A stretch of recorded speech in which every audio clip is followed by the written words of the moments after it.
Իշխանությունը քո մուծած հարկերով քեզ չի կարողացել մի հատ շենք սարքի ժողովուրդ, բայց քո մուծած հարկերով քո բերած սաղ սովածները դարձել են տանտեր։ Տիկին Ռիման այնքան է վթարային շենքի խոնավ նկուղում ապրել, որ հաշմանդամություն ունի արդեն։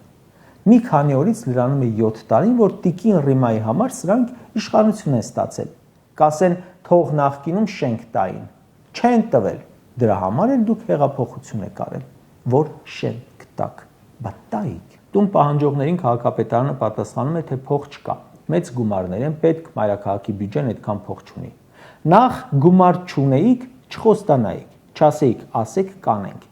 Երբ քաղաքապետարանն ասում է գումար չունենք, աչքիս առաջ գալիս գնում է ամանորյա $2 միլիոն զարդարանքը։ Երբ քաղաքապետարանն ասում է գումար չունենք, աչքիս առաջ գալիս անցնում է Տիգրան Ավինյանի $20,000 չվերթը Միացյալ Նահանգներ։ Նախորդ տարի ավտոկայանատեղիները թանկացնում էիք, ասացիք փողի համար չենք անում, փողի կարիքը չկա, այլ բեռնաթափման։ Փողի կարիքը չունեիք, բայց մենակ կարմիր գծերից $5 միլիոնից ավելի գումար եք աշխատել։ $5 միլիոն